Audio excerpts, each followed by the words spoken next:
Hello and welcome to senior science. आज के इस वीडियो में हम डिस्कस करने वाले हैं स्टेरलाइजेशन प्रोसीजर। स्टेरलाइजेशन प्रोसीजर के बारे में हमने सबसे पहले पढ़ लिया था कि जो स्टेरलाइजेशन है, हमारे लास्ट वीडियो के अंदर स्टेरलाइजेशन के बारे में हमने थोड़ा डिस्कस किया था। तो जो उस वीडियो का लिंक है मैं आपको इस वीडियो के डिस्क्रिप्शन में डाल दूंगा। आप अगर उस वीडियो को देखना चाहें तो देख सकते हैं। ठीक है, तो स्टेरलाइजेशन प्रोसीजर में स्टेरलाइजेशन को जब हमने देखा था, थोड़ा सा मैं ओवरव्यू यहाँ पे भी बता देता हूँ कि स्टेरलाइजेशन होती क्या है। स्टेरलाइजेशन होता है रिमूविंग या फिर किलिंग, या तो हम रिमूव करते हैं, किल करते हैं। ठीक है, जो बैक्टीरिया या सेल्स है,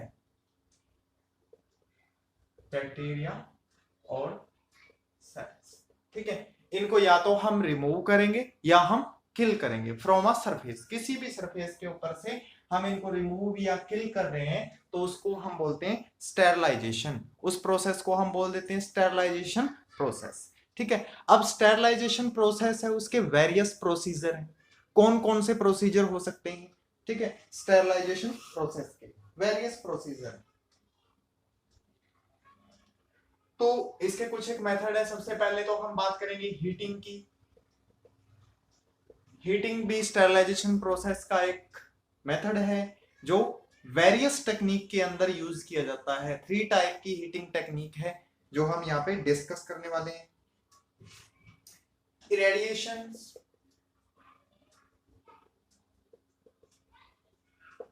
सेकेंड टेक्निक इरेडिएशन जिसके अंदर एक्सरे का यूज होता है। Chemicals and filtration,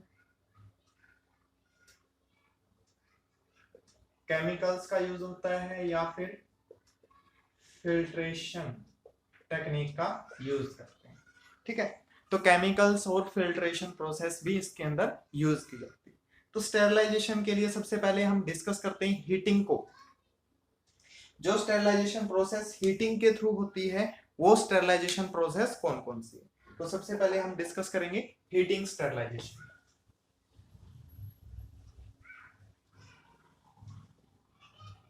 heating sterilisation क्या है? हीटिंग के थ्रू बैक्टीरिया को किल करना, हीट के थ्रू।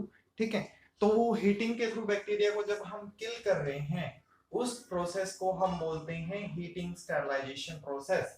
हीटिंग स्टेरलाइजेशन प्रोसेस के जो मेथड हैं, 3 मेथड से हीट प्रोवाइड की जाती है और उनके थ्रू बैक्टीरिया जो है सरफेस से किल कर दिए जाते हैं। तो सबसे पहला मेथड है हमारा ड्राई हीट।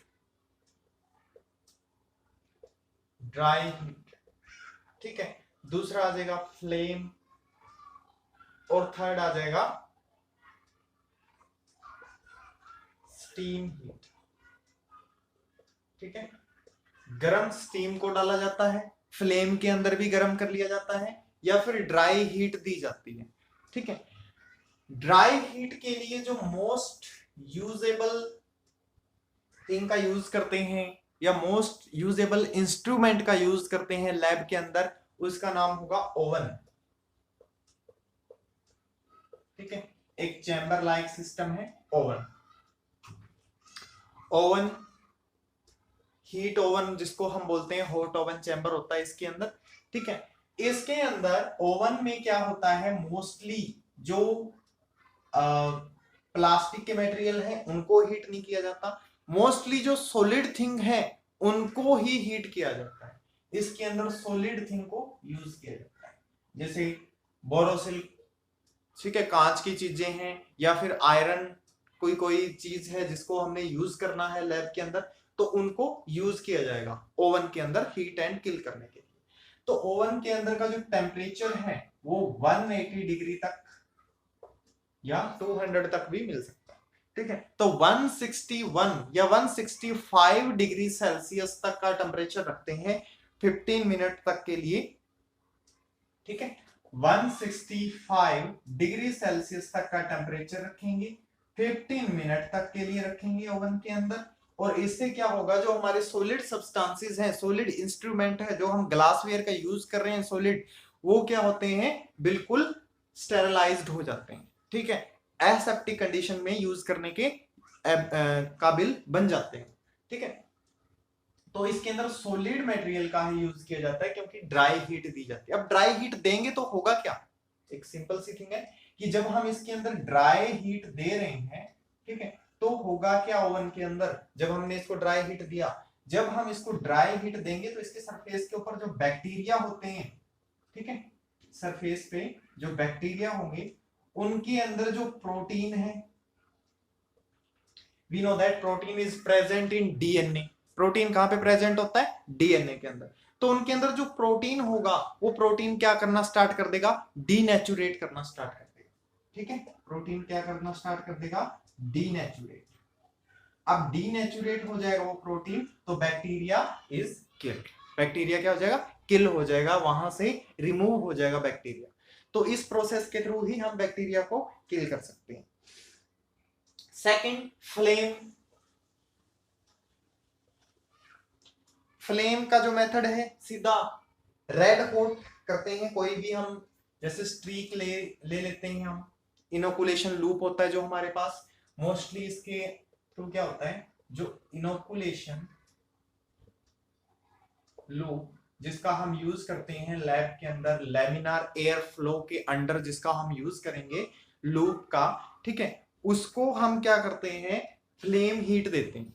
फ्लेम हीट से उसको रेड हॉट करते हैं, ठीक है, बिल्कुल उसको रेड हॉट करते हैं। रेड हॉट करने के बाद क्या करते हैं? उसको हम यूज कर लेते हैं टू इनोकुलेशन प्रोसीजर के, ठीक है, उसको हम इनोकुलेशन प्रोसीजर के लिए यूज करते हैं। तो बिल्कुल रेड हॉट करने पर क्या होगा? जो बैक्टीरिया है उसके वो किल हो जाते हैं। सबसे इंपॉर्टेंट मेथड जो मीडिया वगैरह के लिए भी यूज किया जाता है, स्टीम हीट। स्टीम हीट के लिए जो इंस्ट्रूमेंट होगा लैब के अंदर, जो स्टीम हीट के लिए इंस्ट्रूमेंट यूज होता है उसका नाम है ऑटोक्लेव, ठीक है, ऑटोक्लेव। ऑटोक्लेव एक चैम्बर लाइक सिस्टम है, ठीक है, जैसे कि हम कुकर का यूज करते हैं, तो cooker is also behave like a autoclave, क्योंकि इसके अंदर भी क्या होता है? स्टीम प्रेशर क्रिएट हो जाता है, ठीक है। तो स्टीम प्रेशर के थ्रू ही ऑटोक्लेव में क्या होगा? जो बैक्टीरिया हैं या स्पोर्स हैं वो किल हो जाएंगे, ठीक है, स्टीम हीट के थ्रू। जो वेरियस मेथड है उनके अंदर सबसे एग्जैक्ट मेथड हम बोल सकते हैं जिसके थ्रू क्या होता है? बिल्कुल क्लीन यानी कि बिल्कुल स्टेरिलाइज्ड कंडीशन हमें मिलती है, तो वो ऑटोक्लेव के अंदर ही मिलती है। ऑटोक्लेव के अंदर हम हर तरह की जो चीज है उसको क्या कर सकते हैं? स्टेरिलाइज्ड कर सकते हैं। फॉर एग्जांपल क्या क्या चीजें हैं जब उनको ग्लासवेयर को हम क्या कर सकते हैं? क्लीन कर सकते हैं, ठीक है, क्लीन का मतलब है मेरे यहां से स्टेरिलाइज कर सकते हैं। मीडिया, मोस्टली जो ऑटोक्लेव यूज होता है वो मीडिया को स्टेरिलाइज्ड करने के लिए यूज होता है, ठीक है। जब हम कोई भी मीडिया प्रिपेयर करते हैं तो ऑटोक्लेव का यूज करते हैं मीडिया को स्टेरिलाइज्ड करने के लिए, ठीक है। तो ऑटोक्लेव के अंदर का जो टेम्परेचर रहेगा वो रहेगा 121 डिग्री सेल्सियस। जो ऑटोक्लेव के अंदर टेम्परेचर रहेगा 121 डिग्री सेल्सियस का तो टेम्परेचर रहेगा, ठीक है, ऑटोक्लेव के इनसाइड। एंड प्रेशर जो है वो रहेगा 15 psi, ठीक है, प्रेशर कितना रहेगा इसके अंदर? 15 psi। Temperature 121 degree Celsius and 15 psi का जो प्रेशर रहेगा, जो हम according to amount of media की अमाउंट के अकॉर्डिंग हम इनको डिफरेंट टाइम के लिए रख सकते हैं। फॉर एग्जांपल अगर हम देखें कि हमने अगर मीडिया लिया है यहाँ पे 200 ml मीडिया के लिए अगर हमें टाइम कितना लगाना है? टेम्परेचर 121 देंगे और प्रेशर psi होगा जो 15 psi होगा, ठीक है। तो 200 ml के लिए जो टाइम लगेगा वो कितना होगा? 10 to 12 मिनट, 10 से 12 मिनट का टाइम लेंगे हम मीडिया को स्टेरिलाइज्ड करने के लिए, ठीक है। 500 ml मीडिया को अगर हम यूज कर रहे हैं तो 12 से 17 का हो जाएगा मिनट के लिए। तो डिफरेंट डिफरेंट 1 लीटर के लिए अब 20 मिनट चला जाएगा। ठीक है, तो डिफरेंट डिफरेंट अमाउंट मीडिया के लिए जो डिफरेंट डिफरेंट टाइम यूज किया जाएगा, क्योंकि जितनी मीडिया की अमाउंट बढ़ती जाएगी उतना ही हम टाइम बढ़ाते जाएंगे, बिल्कुल मीडिया को अच्छे तरीके से स्टेरलाइज करने के लिए। तो ये हीट के मेथड थे कि हम हीट किलिंग से जो बैक्टीरिया हैं, जो स्पोर्स हैं, उनको कैसे रिमूव कर सकते हैं। इसके अलावा जो अदर मेथड्स हैं, अदर मेथड भी वेरियस मेथड हैं हीट किलिंग के लिए। ठीक है, जब हम हीट किलिंग करते हैं बैक्टीरिया की, तो डीएनए को क्या कर देता है, ब्रेक कर देता है। डीएनए को क्या करेगा, ब्रेक करेगा। पर जो स्पोर्स होते हैं बैक्टीरिया के, स्पोर्स लिविंग सेल बैक्टीरिया के जो स्पोर्स होते हैं, उनकी डीएनए पर हमें एक लेयर देखने को मिलती है। उनके डीएनए पर हमें एक लेयर देखने को मिलेगी। लेयर का नाम होगा, जो लेयर है वो किस चीज की बनी होगी, कैल्शियम डीपीकोलिनेट, कैल्शियम डीपीकोलिनेट। ठीक है, जो डीएनए के ऊपर एक लेयर मिलती है जो कैल्शियम डीपीकोलिनेट की बनी होती है। ठीक है, कैल्शियम डीपीकोलिनेट की जो ये लेयर है, ये हीट रेजिस्टेंट है। ये लेयर क्या होगी, हीट रेजिस्टेंट। ये लेयर अब किस चीज का काम करेगी, हीट को रेजिस्ट कर लेगी। मतलब अगर बैक्टीरिया को हम हीट दे रहे हैं, उसको हम किल करना चाह रहे हैं, तो ये लेयर बीच में क्या करेगी, उसको किल होने से बचा लेगी। तो ऐसे ही केस बहुत सारे हमें देखने को मिलते हैं। तो प्रोटीन इनएक्टिवेशन को रोकने का ये काम करती है। प्रोटीन का जो इनएक्टिवेशन होगा उसको ये क्या कर लेगी, स्टॉप कर लेगी। हीट रेजिस्टेंस के कारण ये स्टॉप हो जाएगी। तो स्पोर जो थर्मोफिलिक बैक्टीरिया जिनको हम बोलते हैं, ठीक है, वो 30 psi एंड 134 या 135 डिग्री सेल्सियस, ठीक है, 134 डिग्री सेल्सियस पे सरवाइव कर जाते हैं। ठीक है, इतने टेम्परेचर पर भी ये सरवाइव कर जाएंगे। ड्राई हीट भी अगर हम दे रहे हैं उनको 1 to 10 मिनट के लिए सरवाइव कर जाएंगे। इसलिए हम उनको लॉन्ग टाइम तक हीट देते हैं, लॉन्ग टाइम तक हीट देते हैं। 180 डिग्री सेल्सियस के ऊपर अगर हम उनको ड्राई हीट दे रहे हैं 15 मिनट के लिए भी वो सरवाइव कर सकते हैं 180 डिग्री सेल्सियस तक विदाउट प्रेशर। अगर हम उसको ड्राई हीट दे रहे हैं तब भी वो 15 मिनट के लिए सरवाइव कर जाएंगे। तो हमें थोड़ी सी लॉन्ग हीट देनी पड़ती है ड्राई हीट ओवन के अंदर। ओवरनाइट हमें क्या करना पड़ता है, ग्लासवेयर्स को रखना पड़ता है इसके अंदर ओवन में। ठीक है, तब जाके कहीं बैक्टीरिया इसके अंदर किल होंगे। इसके अलावा जो अदर मेथड है, तो जो मेथड होगा हमारा नेक्स्ट आ जाएगा रेडिएशन।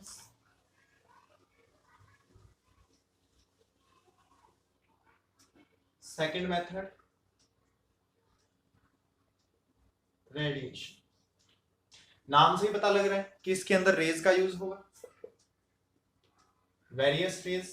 ठीक है, बट मोस्टली हम कौन सी रेज का यूज करते हैं, यूवी रेज का यूज करते हैं। लैब के अंदर जो हम रेज का यूज करते हैं, यूवी रेज का, यूवी रेज। ठीक है, तो stop and kill bacteria, bacteria को स्टॉप और किल करने के लिए। ठीक है, वैसे एक्स रेज का भी यूज होता है, एक्स रेज का भी यूज होता है इसके अंदर। ठीक है, तो ये बैक्टीरियल स्पोर को क्या करते हैं, किल करने का काम करेगी ये रेज। ये रेज क्या करेंगी, 0.5 एम रेडिएशन के थ्रू, ठीक है, कहीं पे 6 एम रेडिएशन के थ्रू काम करते हैं, बट मोस्टली 4.5 एम रेडिएशन के थ्रू ये काम करते हैं। ठीक है, तो अलग अलग जगह पे अलग अलग रेडिएशन के थ्रू ये काम करते हैं। तो रेडिएशन पर काम करना अगर हम चाहते हैं तो चैम्बर हमारा कैसा होना चाहिए, क्लोज होना चाहिए। ठीक है, स्टेरिलाइजेशन प्रोसेस के अंदर अगर हम काम कर रहे हैं तो इसको 30 मिनट पहले हमें ऑन करना होता है, ताकि एनवायरनमेंट वहां का क्या हो जाए, बिल्कुल क्लीन हो जाए। जैसा कि हम LAF में देख सकते हैं, यूवी रेज को हम LAF में जब ओपन करते हैं तो 30 मिनट पहले उसको ओपन करते हैं ऑन करते हैं ताकि क्या हो, वहां से जो बैक्टीरिया है वो किल हो जाए या रिमूव हो जाए। ठीक है, तो इसलिए हम रेडिएशन का यूज करते हैं। नेक्स्ट जो मेथड होगा हमारा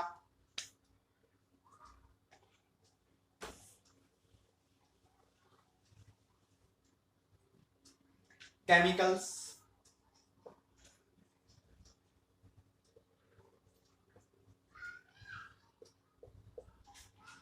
जो नेक्स्ट मेथड होगा केमिकल्स। अब हम वेरियस केमिकल्स हैं, स्टेरलाइजेशन के लिए बहुत सारे केमिकल है जिनका हम यूज करते हैं। ठीक है, जो इनएक्टिवेशन या ऑक्सीडेशन या फिर एल्काइलेशन, ठीक है, या तो बैक्टीरिया का इनएक्टिवेशन कर देंगे,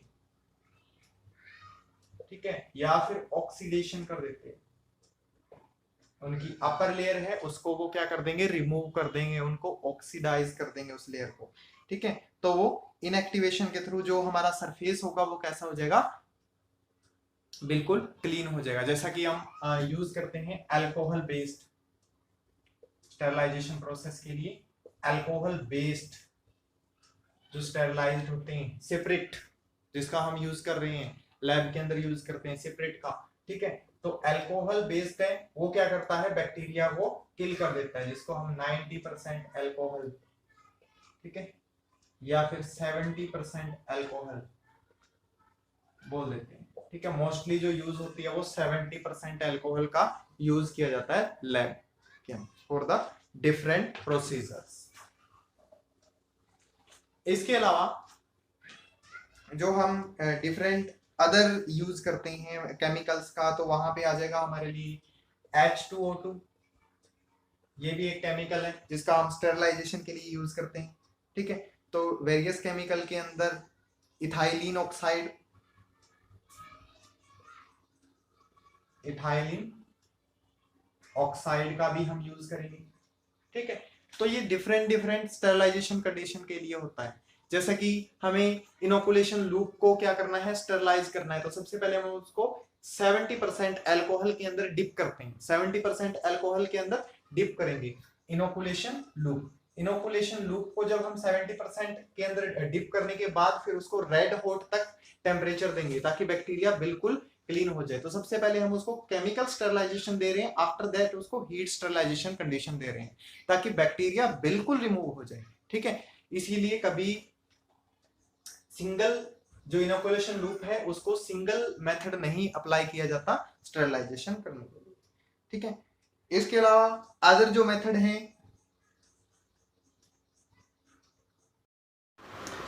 तो अगर ये मेथड हम अप्लाई कर रहे हैं फिल्ट्रेशन का, तो इसके अंदर क्या होगा, high volume of air, high volume of air को हम अप्लाई करते हैं। जितना कि वॉल्यूम हमारा मीडिया का है, इतना वॉल्यूम हमारा मीडिया का है, तो इतनी ही एयर बाहर से हाई प्रेशर के साथ आएगी।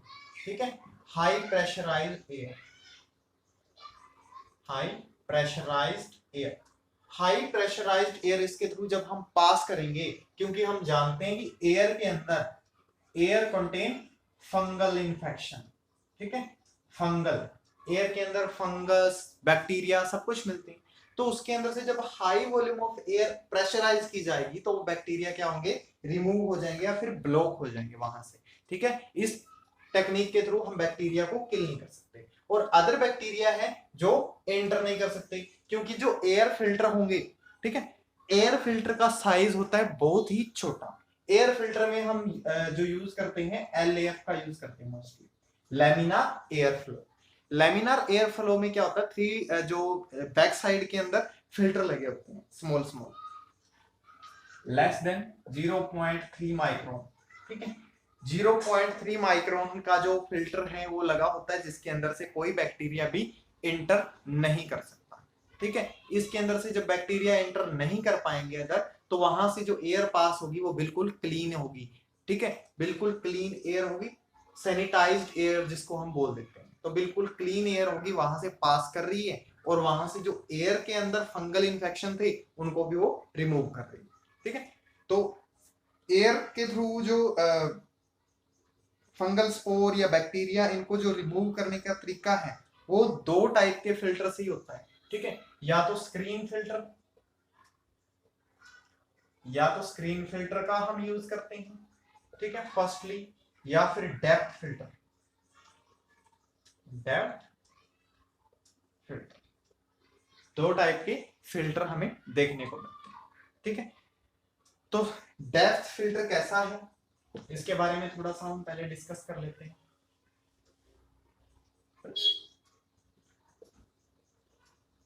Depth filter,